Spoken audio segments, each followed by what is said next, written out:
Dom, thank you so much for coming in today. Thank you for having us. My first time meeting you, I've actually met you before. Do you remember? In Manly? Yes, at Freshwater. I was thinking about it. I was talking to my producer Imogen this morning coming in, and I was like, I've met Dom before, and I was heavily intoxicated at the time.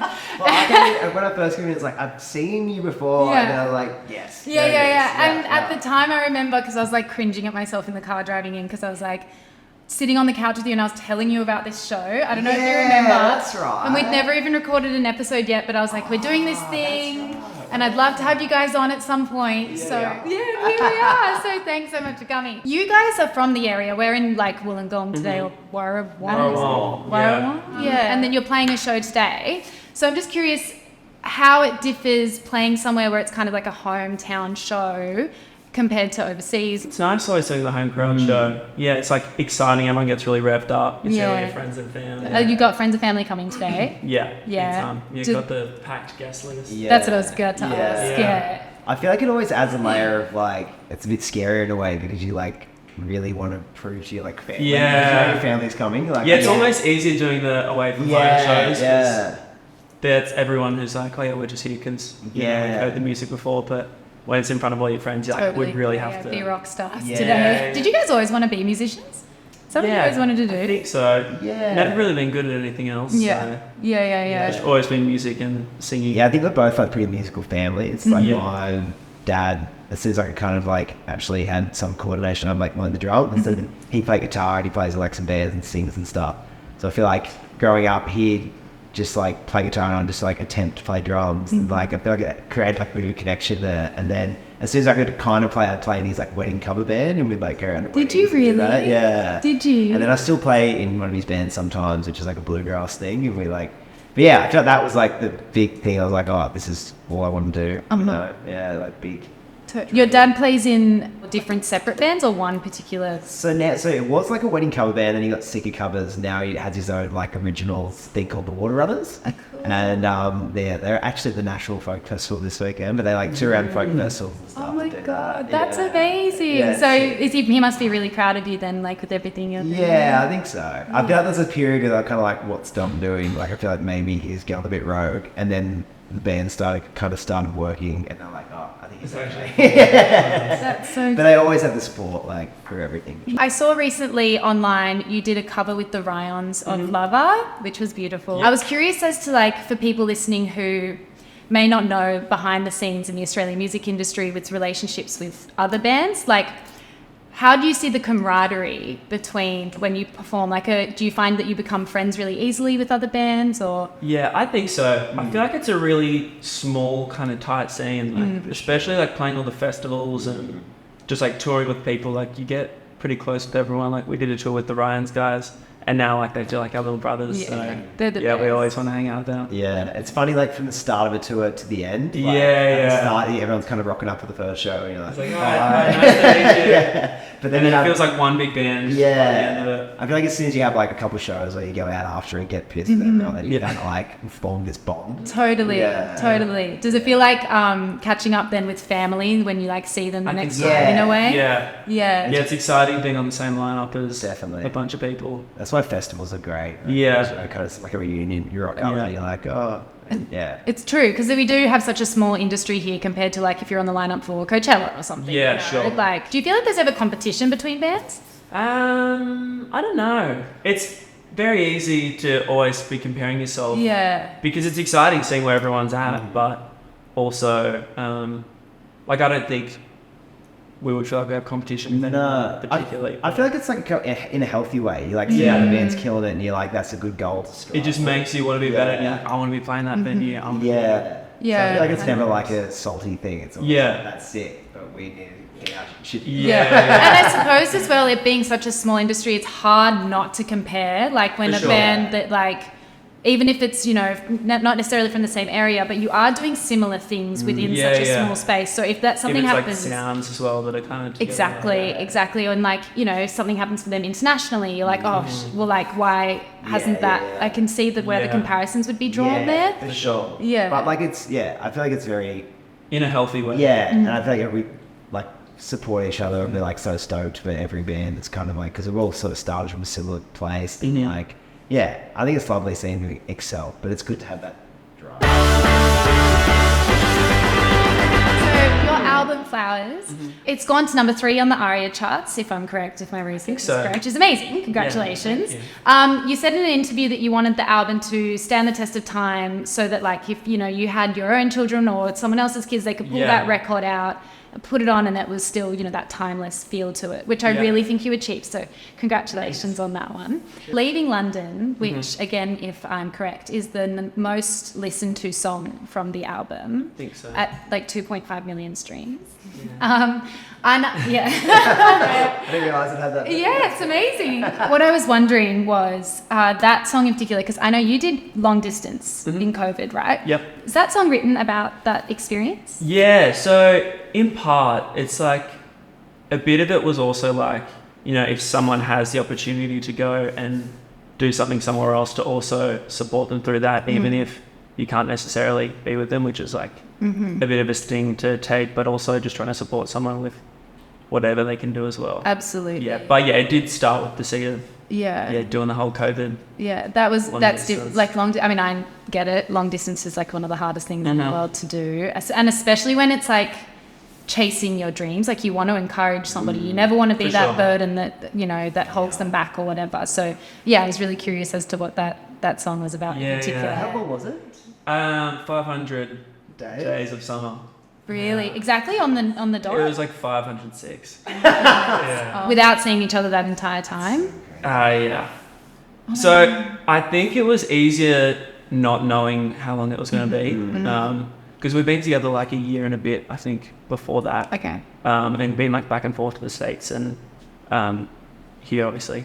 But yeah, with the COVID, it was like, it'll be next month or it'll be a week, because it never really happened, but the whole world was shut down for that long. Yeah. So I think it would have been a lot harder if it was told up front, it's going to be this long. We would have gone, oh shit. Absolutely. That's really tough. Oh God. But it was always like, it's probably going to be next week. We're just waiting for the borders to open. Yeah, exactly. What a wild time. Sometimes, in a different way, I sometimes miss COVID. I know that sounds crazy. No, I know what you mean. Yeah. But it kind of opened up all this space for like we were just talking about comparing yourself. There wasn't any comparisons during that time. You could kind of be as free to explore what you wanted to during COVID. I don't know if you agree. Yeah, for sure. Yeah, I think so. It was a good time to kind of sit down and really zone in on kind of what do you want to do with yourself and reevaluate everything that's going on. Definitely, mate. Yeah, got a lot of writing done. Yeah, you lost those videos. Yeah, too. Yeah, true. Because we were lucky because we all lived in Carmen and Gerringong real close, so it could still be in that bubble thing. And we decided we're going to do like a cover video every day for 30 days, and so we just linked up and we felt we could never do that now. It was a fucking we just wouldn't do it. Yeah, and so we just had this time, and we just pumped it out every day, and by day 15 we're this is hectic, we were already committed. But it's good. I feel like it really boosted socials and So you guys were within the same distance of each other? Yeah. Oh, that's handy. Yeah. We're all a couple Ks away. Yeah. Okay, so you could still rehearse and things like that. Oh, that's great. Yeah. That would have been... I think so. I think we're allowed. Yeah. For most of it anyway. Yeah. We're still just linking up. Yeah. How funny when you say the bubble. I'm like, oh my God, I forgot about the bubble. You also said in an interview that you just want to keep writing love songs. I think so. Yeah. I get in trouble sometimes because I'm not writing about anything else. So the boys you have to write about, Sundance. So try to do that. But what draws you to love songs? What is it? I don't know. I think you just got to very choosily write what you know. So You're a lover. You're a lover. Yeah. I haven't done too much traveling, and luckily I haven't experienced too much heartbreak or pain, so can't really write about that sort of stuff. But it would also feel like a form of therapy. Does it? Yeah, it's just good to get it off your chest, and sometimes if you can't necessarily feel like you can say it out loud, it's a nice way to be like, this is how I feel, by the way, but 100%. it's sometimes funny to put that out there. Do you think that your love language would be words of affirmation then? I think so. Yeah. What would your love language be? I think of that as well. Really? Yeah. What's the one? Probably physical touch. Like a hug. Yeah. My partner probably likes valuable time or whatever. Yeah. That's a big one.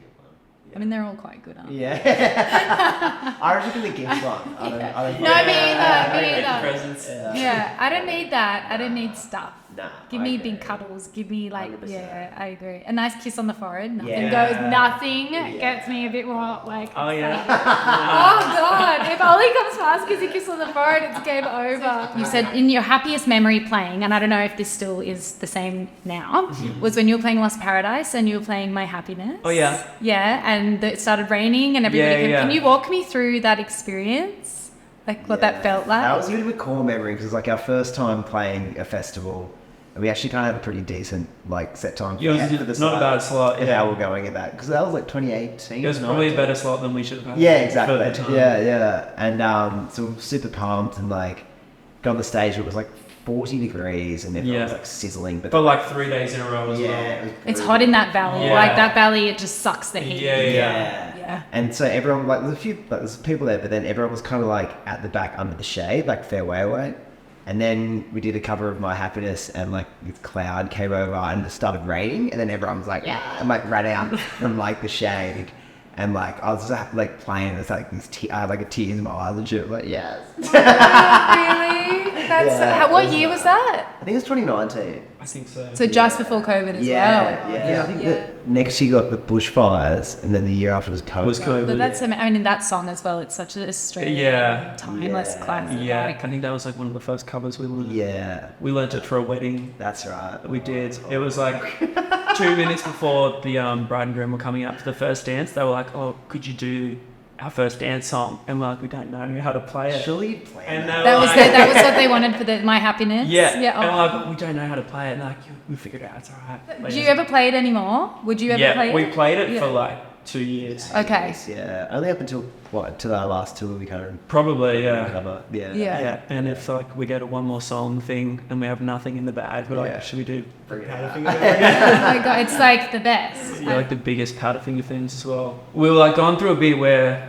we were listening to them so much, like we have to stop because we're just completely ripping off Yeah. everything they're doing as well. Or sometimes I hear a song and I love it so much that I stop myself listening to. Yeah. Do you do Yeah, I'm that? gonna ruin it for myself if I keep going. Yeah. Oh, like it'll be a new song released or an old song that I've just discovered, Yeah. and I'd like have to physically stop myself from listening because I'll just kill it. It's like when you have a song that's your alarm, and then you hear. Yeah, sure. Maybe that. You just associate it with Yeah, waking up. angry. Just sucks. Splendour in the Grass has just been cancelled, which you guys were on the lineup for. And I posted TikTok the other day on our Laundry socials, like talking about just the music industry itself at the moment and the state that festivals are in Australia. And someone commented on the post saying that it's not a big deal. And for me, I disagree with that. But I'm curious because I've spoken to people in the comments about it, and you know there's mixed opinions of things, but I haven't actually spoken to any musicians who are experiencing it firsthand. So I'm curious as to how it affects you guys and whether you think it's a big deal. I feel like Splendour is like that's like the staple of a like Australian festival. That's like the one, you know. And I feel like it's such a sad day to see it not be there. 'Cause I feel like it's just like been one of those things. You're like every year, Splendor's going to happen. It's going to sell out. Like I remember back in the day, like waiting in the queue, room yeah. and like the sell out, like you know.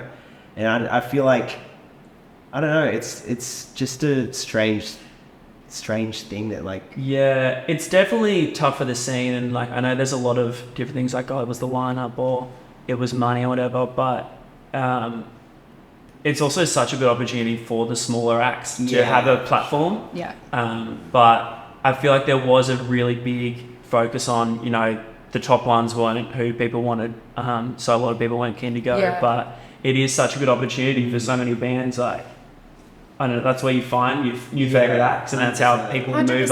up through the ranks. 100%. And for those younger artists, or just not younger, but like smaller artists that are playing these shows, not maybe for the first time, it is how they showcase themselves. For sure. You know, like Yeah. people can say, and they did say in the comments, oh, well, they can play at pubs or they can play at this and that. And it's like, but you're getting in front Yeah. of a crowd that have come from different parts of Australia. Yeah. Like it's not just down at the local where, you know, people have probably heard of you before. Yeah. And it is so important, and it's kind of scary to Yeah. think like where we're headed in terms of that. Yeah, And- because there's been a lot of cancellations this year as well. yeah, we'll Groove in the Moon. Yeah. Falls. Yeah. Yeah, I know. all the like ones that were just All the classics. Maybe it's like a few years will go by and then something will come back bigger and better. Personally for us, it's like, it sucks, but you know, it's like more hard for obviously the organisers and just like the scene in general. Yeah, Totally. exactly. Yeah. Well, it's such a knock-on effect, like there's obviously like the vendors and the caterers and everything, but then also like the people of that community that rely on people as accommodation or the small businesses around for that time. Like it's such a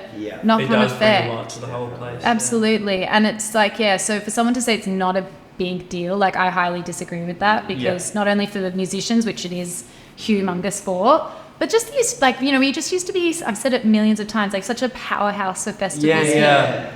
Big day out, like if you look back, like I'm so thankful that I'm old enough to. Yeah, I never got to go to one. Didn't you? Yeah. Was that in the city? It was in Homebush.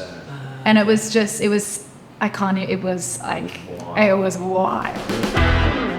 I wanted to ask, with splitting up projects, because you yourself, Dom, I'm talking to Dom, everybody. You yourself work within Big Twisty, which, can you explain what that project is for people who don't know? So the whole thing kind of started just as like, and I guess it still is in a sense, a bit of like just tongue-in-cheek, a bit of a piss take. It was like, create this character. So basically my friends played this gig and they asked me to rap on it, and I was like, all right, this is like just for shits and gigs.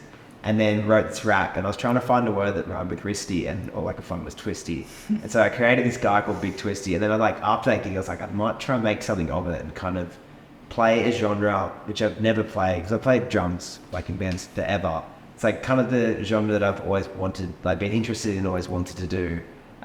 Just kind of tap into it and like kind of give it a go, and kind of started out with just me and Dylan, or maybe as like the guitarist, and then it just expanded into this like 10-person band. Like it's like, oh yeah, here's a friend, he can play this and this, and it's like created this thing. And like the whole idea was just to make it something that's not serious, like not too serious, like still good music and like stuff that can get people going, but like something that's just like, I don't know, just like bit tongue in cheek and just like having a laugh and like just don't. It's very fun to listen to as well. Well, that's And it's cool to see you as a front man as well. I think that was a factor too, because I feel like I've been behind the drums forever. I was like, what would you like me out like the front? That's so funny. I wonder, because I feel like I know a handful of drummers, not a lot, but I feel like a lot of them are always like, I'm always at the back and I'm never in the photos. So you're like, I'm going to change that. And then you obviously do stuff with the Inspired guys as well. So how does it, like, for the Pack Ab like dynamic to have like different projects and then be working on, does it ever affect